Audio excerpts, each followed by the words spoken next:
and welcome to 2021. But we're gonna go back to 2020 for a little bit, and there's bad lighting because I could not wait. It's 3:30 in the morning, and I was like, I want to film my first video.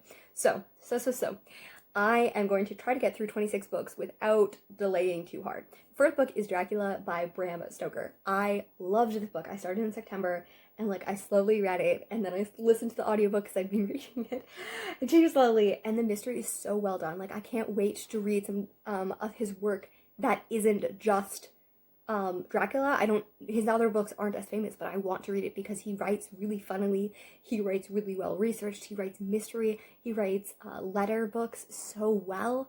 I was hooked the whole way, and I loved it. Even though obviously it's going to be vampires, it still delivered so well, and you could see how the vampires of that and how he set up a lot of the things that continue on. It was wonderful.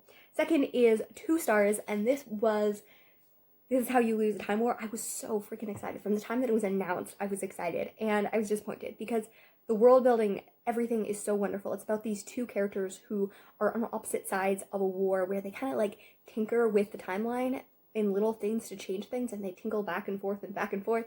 And these people are like, you know what? This person is super great. I'm gonna start writing letters to them. So they start writing letters to them, and they do all these things, and the world building is really cool, and the letters are interesting. But then it takes a hard left turn into straight romance, which makes sense. It's a novella. There isn't a lot of time, but I wanted the world. I didn't really care about the romance, especially since they hadn't met. I know that romances can develop without having met, but I didn't care about it. Just tell me about these plant people. That's what I care about. And it was still a good book. That's why it's 2.5 stars. I almost gave it 3, but I don't see myself wanting to reread it, even though it's beautifully written.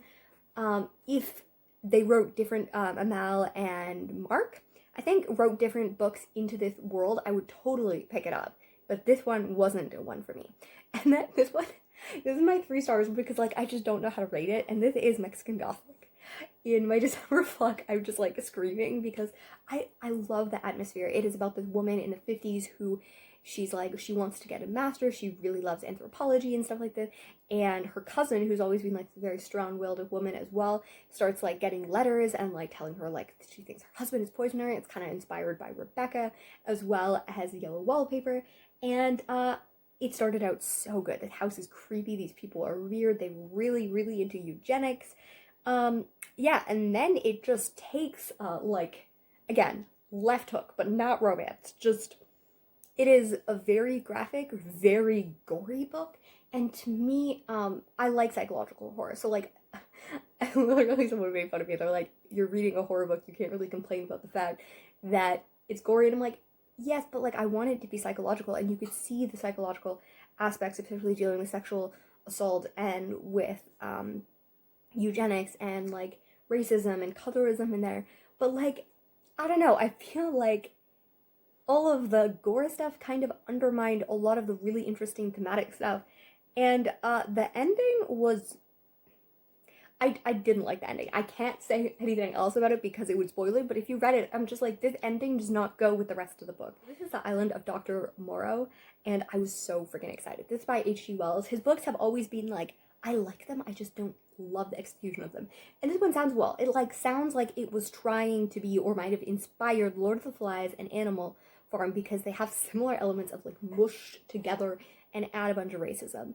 And that's about what this book is about. So it's about this guy who has an island, and there's all of these people, and spoiler, because I don't think you should read this book, they're trying to make these animals look and act like humans.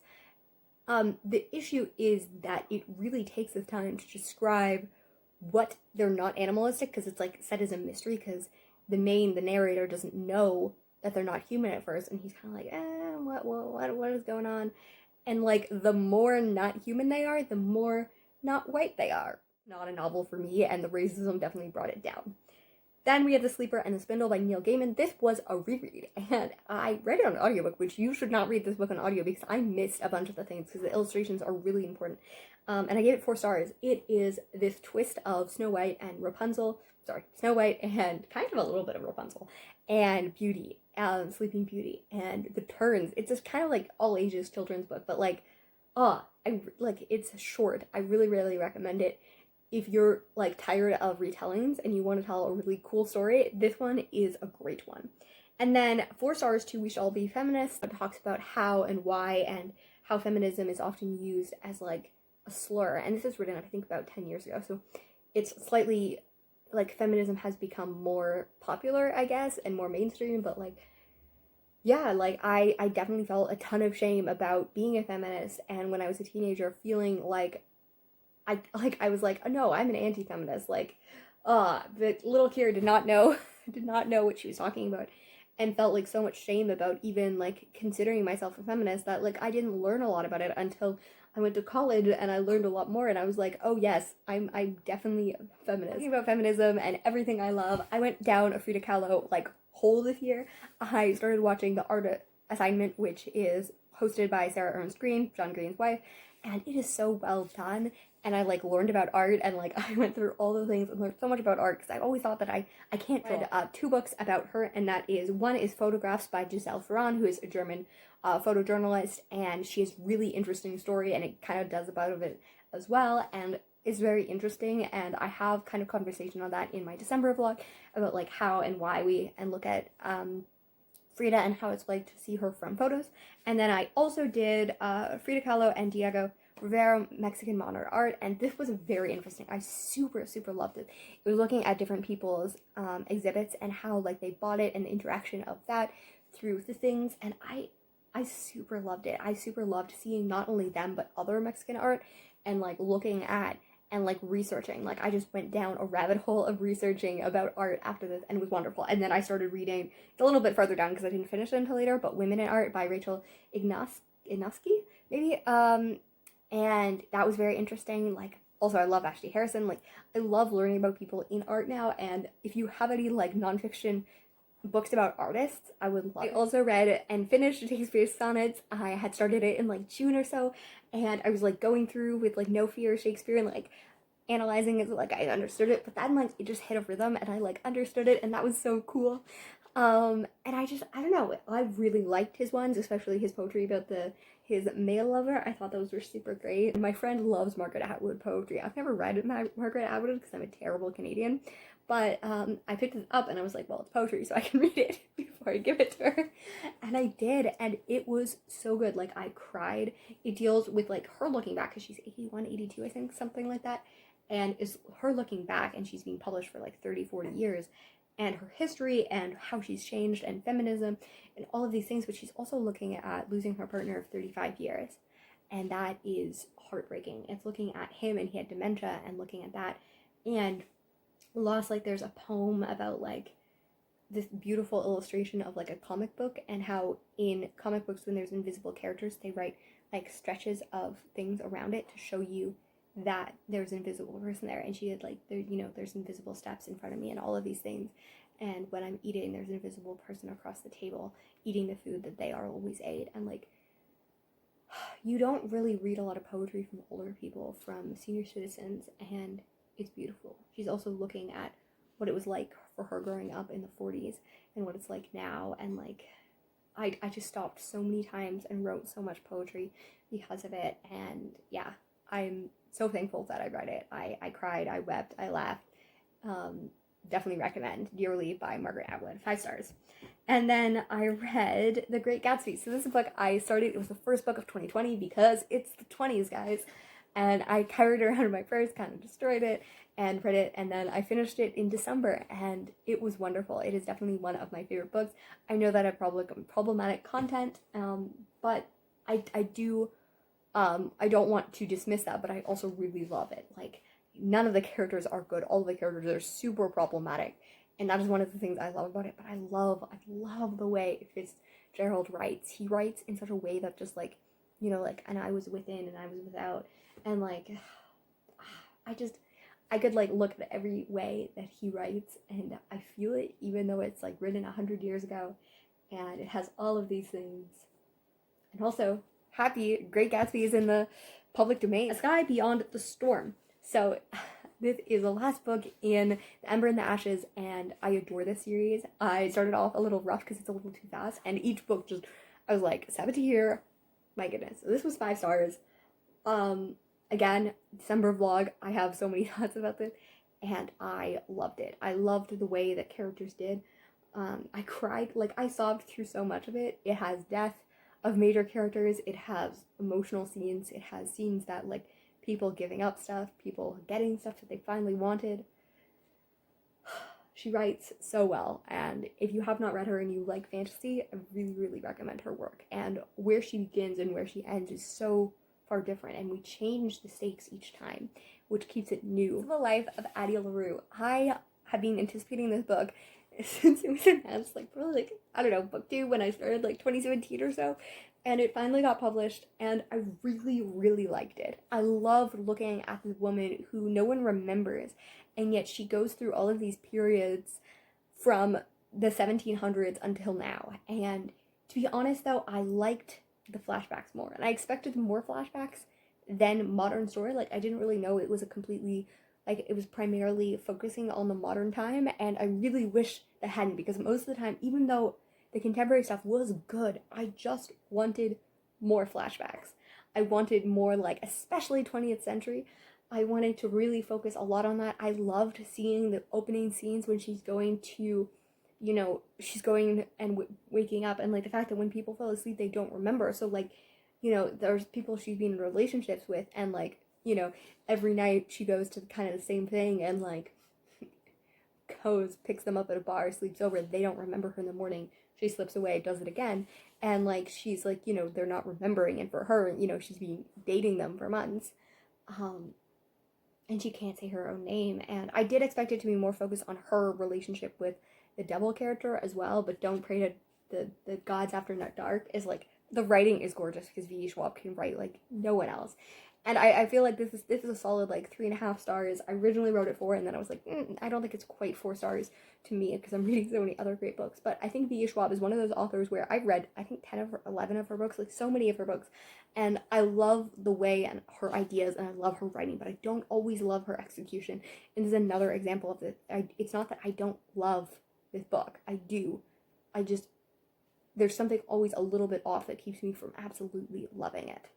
Next, we have Hollowpox by Jessica Townsend. Talking about books I adore. So I loved so many of these books, and this one is the third book in the Nevermore series, which follows Morgan Crow, a girl who is cursed and goes on this adventure who has, like, a knack, and they compete in this thing to become part of a Wonder Society. And, you know, if you want Harry Potter with a good author, read this book. It gives you nostalgia. I read Harry Potter also as an adult, so I know what it feels like to read a book that gives you automatic nostalgia.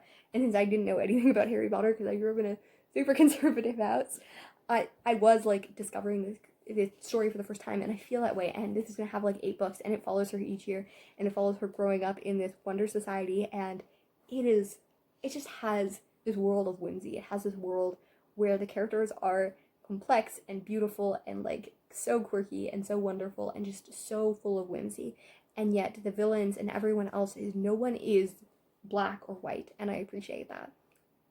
It's such a great series, and if you haven't picked it up, I really recommend it. To Eddie is Transcendent Kingdom by Yaya Jayasi. Maybe I do not know how to pronounce her name. If you can give me, like, a pronunciation guide, please, I would appreciate it. As someone with dyslexic, I'm trying, but the letters do not make sense in my head.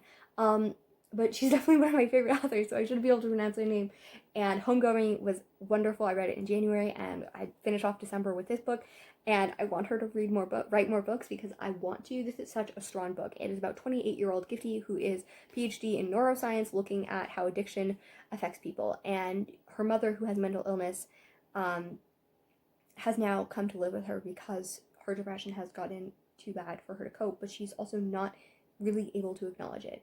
And this kind of starts a story where she's talking about what faith means to her and what her past meant to her, what emotions meant to her, and all of these big questions, and why she ended up in neuroscience. And as someone whose faith is such an important part of my life, but I've also had to go through elements of questioning that, and what does that mean for me as an adult? What does that mean for me as someone who studies psychotherapy and all of these things, and questioning those things, and also someone who went into psychology and into counseling specifically to understand myself and my family and the people around me more specifically when those things aren't voiced. I relate to her so strongly. And I thought the conversation about addiction, the conversation about so many wonderful elements, abandonment, poverty, immigration, racism, are so well done, so fully realized, and I really, really appreciate them. And I super appreciate the conversation around faith, because that's an element that so often is not included, and either it's like just like a very passive element of the plot that's not talked about, or it's a very negative part, which those stories need to exist. Like, I understand that so many people have been hurt by organized religion, but for parts of us who have, faith as a part of our life, whether it's Christianity or Islam or Sikhism or Hinduism or Judaism, anything that your faith is around, I want that to be a part of books. And I understand that for a lot of people, Christianity has hurt them so deeply that they don't want to read anything about it. But I would also love an elements where this isn't targeted toward a Christian audience. It's targeted toward people, and she has skepticism. She's came to different results, and her faith isn't something that she goes to anymore, but it's also something that she still believes in, and there isn't just a fine line between those things. And I think that those are really interesting conversations.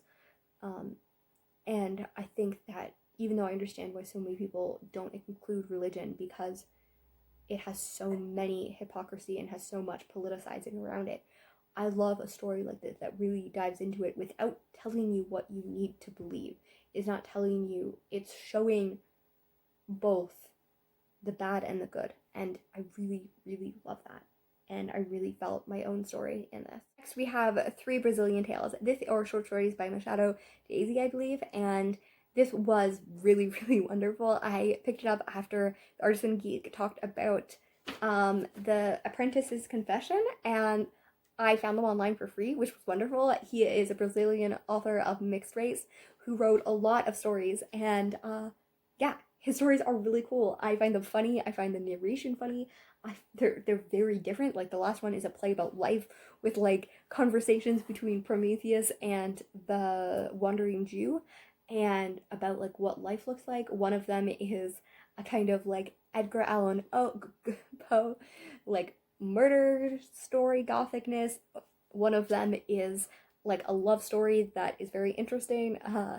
And yeah, I really want to read more of his books. They're hard to find, and they're mostly not in English. So, but I really want to discover more of his work, because, yeah, I think that Brazilian literature isn't something talked about enough, and he's an interesting dude.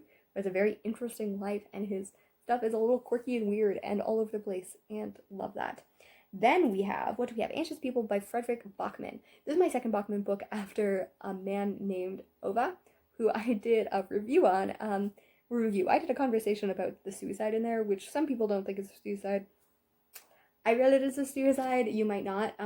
So even though I enjoyed the writing there, it didn't completely win me over. This, however, did. I thought this book handled mental health really well. I thought it handled a lot of those elements super, super well. It also deals with suicide a lot. And poverty and divorce and having a child, grief. Like, I think I could probably like name most subjects, and he deals with it so well. So it's a bank robbery where the bank robber becomes friends with the hostages, and we just kind of like meet these different people, and it's an interview. We also talk to the cops. I don't know how to explain it without like spoiling things, but like it also doesn't reveal who things, like he calls them by their names until he kind of relates how they're connected. This is a wonderful story, and I really am excited to read more Bachman. I'm going to finally pick up Beartown in January. I'm scared because sexual violence is something that I often don't like reading about, but I've heard nothing is good, and I wanted to read it for a really long time. So then we have 100 Years in Solitude. So opposite from Machado, I was trying to read this book, I think since March. It's been a long time, and I finally finished it before the end of the year, and this is so disappointing because I really, really wanted to love it. The writing was beautiful, but the narration is like 10 feet back. And I love omniscient third-person narration, but like this narration was just too disconnected, and there was too many characters. Again, something I normally love, but with them all being named the same, and so much distance, and so much skipping around, and so much incest. And like at first I was like, okay, is he trying to critique misogynism? that was the difference between chauvinism and misogyny. And like, I didn't get that. I didn't get this as a critique of sexism. I got it as like, I don't know if I misunderstood this book, and like, I'm too dumb and I need to be explained, but like, it's a book that I really, really wanted to love, and I really, really did not love. Yeah. However, we move on to books I did love. Okay, Dear Justice by Nick Stone. Dear Martin is one of my favorite books. I have reread it every year since I first read it, and it is incredible. And this book is a sequel she didn't plan on writing, but it does so well. So Dear Martin deals with a man who is, the typical good black kid at the prep school who is arrested unjustly and starts writing letters to Martin Luther King to kind of process what is happening. Dear Justice is the main character of the first book, and this looks at him writing letters to Justice, and he is one of the people who grew up with Justice but did not get the same opportunities as him. And it, like, you can tell that Nick Stone has worked and grown so much as an author, because even though I love that book, the only reason I don't love it completely is because the writing style is not completely up to par, and I haven't read this one physically yet, so I don't know, but like, you can tell that she worked so much through like flashbacks, through so many different kinds, deals with so many more subjects, the conversations around mental health and how mental health and criminality and like how people misunderstand quiet people or rude people because like they could be having a panic attack and all of these things. And if you're looking about books that you want to be more educated about Black Lives Matter or about police brutality and stuff like that, like, this man is in jail currently, and it deals a lot with that and how he ended up here and his story, and it's so brilliant and will definitely be on my favorites for a long time. Then we have Black Kids by Christina Hammonds Reed. I was so excited that I was coming off Dear Justice and I was like, this is going to be readable. It is about the riots in 1992 and the fires and kind of like about this girl, and like, it wasn't a bad book. It wasn't a good book either.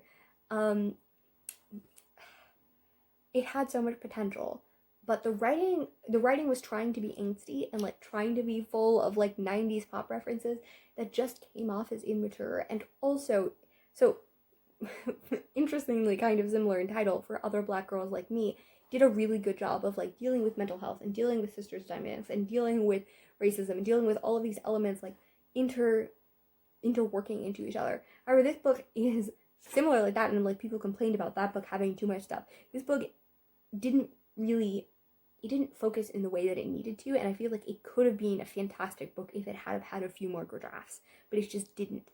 And we end up with a story that's supposed to be about the riots, supposed to be about her kind of journey with, internalized racism and, the fact that she is really privileged and her family is rich and all these things. But instead, we end up a story mostly about drama and, like, also, like, there's just dumb subplot that takes up so much of the plot that is, like, is about the fact that, like, she's cheating on her friend's boyfriend, and her friend also happens to be racist, and this guy isn't acknowledging it, and he's like flirting with her and all these things, but it's also not acknowledged that that's happening. It's just, like, in the first scene he like wraps his legs around her and starts like nozzling her and like other things, and then like it's like 3/4 in that it's like, oh yes, I slept with him, and like, were we not supposed to have known this? Like, it's just so freaking dumb, because like she's like, and there's so much focus on like, am I a bad person, but like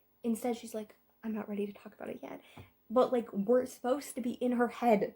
Oh, and it's so frustrating because like we spend so much time on this that does not matter. Instead, like, When You Were Everything, great, another book with a wonderful Black protagonist as well. Like, I literally wrote at the bottom of the review so many other books that did so much of a good job, because I'm like, I don't want to hate this book because I wanted the potential to be there, and I've seen potential like this delivered in so many different ways in other books, and like, you have this, and you have this friendship becoming over, and you kind of look back at how it ended and all of these things, and it would have been so much more done if we had had a story in which the friendship had already happened and we're kind of dealing with. Instead, we have so much of this drama that we already figure out is going to happen, and yet the last third is trying to smush in a conclusion that just doesn't work because the people that we're supposed to be bonded with in the end don't have any screen time, and it's so frustrating. And yet we're also like, we're supposed to care about her sister, we're supposed to care about her mental health, we're supposed to care about her family, but so often we do not see those scenes. Like, we see them talk on the phone, we see like a scene here or there or a flashback, but like so much of it is focused on drama stuff, and it's like, I should care about the riots, or I should care about this, but like prom, it's like it didn't know what it wanted to be. And like, it's okay, you're allowed to go to prom, you're allowed to have all of these fun things, but like, I just felt like that, like, there was a strenuous scene that just didn't need to be there. So The Three Basketeers is a book I super, super loved. I've been wanting to read it. I love the BBC series so much, and this did not disappoint in the least. It is an adventure, it is sarcastic, it has wonderful references to, back in the day, because it's historical fiction taking place in the 1620s, written in the 1840s, and it is brilliant. It is kind of very interesting historical bit is that Alexander Dumas, it's Dumas, not Dumas, right? And his father was a black general in the War of Independence from France Aid, and then was the first general who was black in both the U.S. and also in Canada, in France. And he was so like revered that like Napoleon pretty much allowed him to be imprisoned and then left him there to die, and then outlawed black soldiers because he didn't want that to happen again, which is terrible. So pretty much Alexander Dumas, who took on the name not of his aristocratic family, but of, his grandmother who was a slave, and he was like, I am going to redeem it, I am going to write this, and part of The Three Musketeers is him writing in a way that's like trying to give his father a happy end, trying to give his father a story that doesn't deal with racism. And he does in earlier books deal with biracialism and deal with those things, but because he's so often used as that was like their continual thing on him, he stopped writing about it, and he started writing about the Count of Monte Cristo because he was like annoyed at people and he wanted revenge. The Year of the Witching by Alexis Henderson is a debut novel. Darn it! Ugh. Debut. Every time that I'm not trying to say it in a sentence. Anyways, and it's interesting. It's horror fantasy, and it's kind of historical fiction, but it's not said to be in our world, so I'm not going to say it's historical fiction. But it's this like super conservative, definitely culture that's kind of based on Christianity, I think, but like not Christianity because it's not actually Christianity. And they have like the worship of the father, the good father, and then the bad mother. And I don't know how to explain this world. It's very interesting. The world building is top notch. And we have this woman who was born out of wedlock, so, and we have this culture that has like multiple wives and all of these things. And she starts trying to figure out why these plagues are happening. And she's kind of learning more about the darker side of the world. And the story goes from there. I really, really, really enjoyed the beginning. I thought it was really good. I wasn't completely sold in the end. It happened too quickly, and I still don't believe all of her reasonings. Like, I heard her reasonings out loud, they said it, but I didn't completely believe them.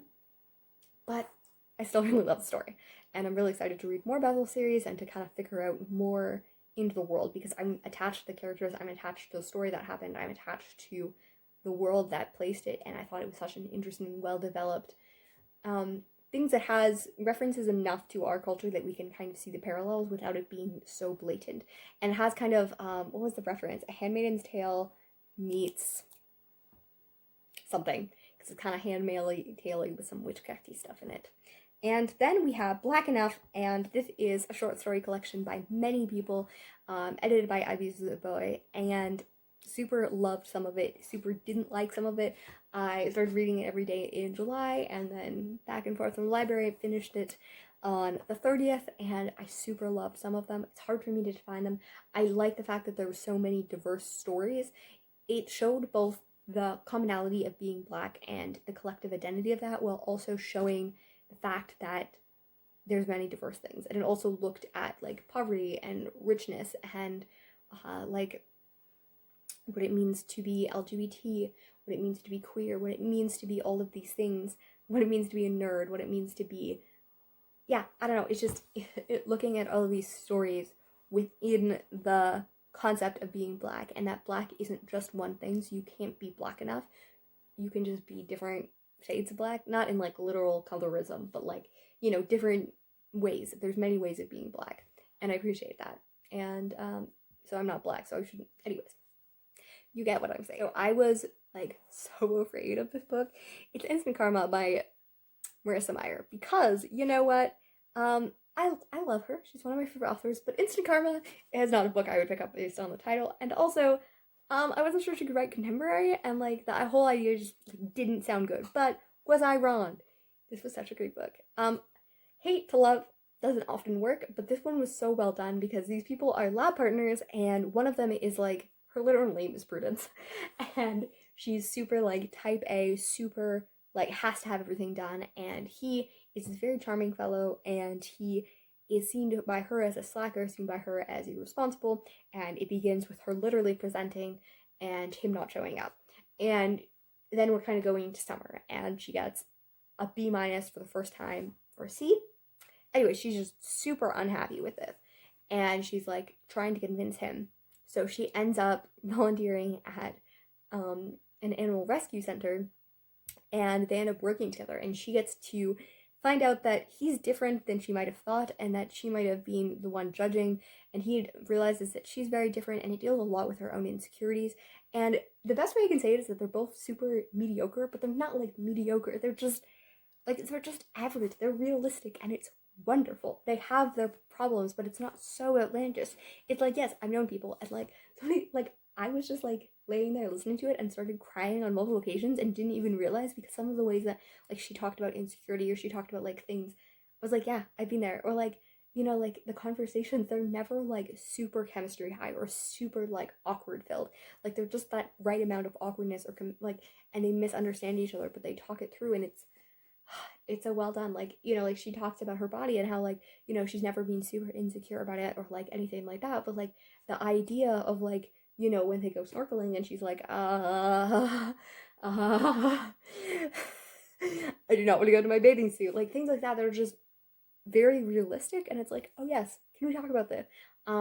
This person who has a normal body has a normal things, that has normal, like she can be super selfish and he can be super irresponsible, but like they also have humanity sides to it.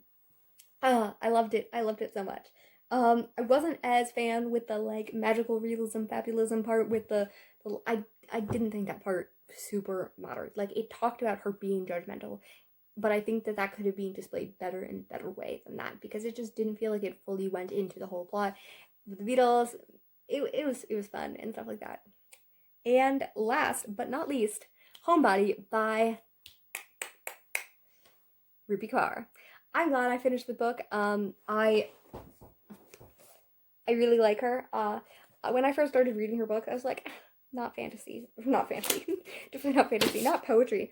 And then I super loved her. I still don't love every poem. I like some of them, like about depression, about sexual assault, about those like super hit me. Some of her other ones, I'm just like, anyways, but that's okay. We're allowed to have different thoughts about poetry. But I do like some of them. I super love, and I've been crying. And the way that she inspired me to write, this time. Like I stopped and wrote poetry about things that I have never been able to verbalize, and that matters so much. But also, like back in 2018 when I first read her book, that's when I first started really writing poetry, because I was like, oh, I didn't think I liked poetry before. I only read it because it was like a controversial thing and I wanted to read it and wanted to have thought, and it was short. But I loved it. I super loved it. And this one mattered. And yeah, I'm excited to reread her books and see what my thoughts are about them now. It's still not my favorite book ever, but I do look at this cover. And I love the fact that she explores things in such real and authentic ways, and that she's Canadian, and that she's a similar age and has a similar story to me. Like she literally went to university in the city I go to university and still live in. Yeah, that's my 2020 wrap. That's my December wrap. Thank you for joining me in this weird late night tradition. Yeah. Thank you. Happy reading, writing. You can find me on Instagram at Kira Scrivener, and that is mostly where I talk about books.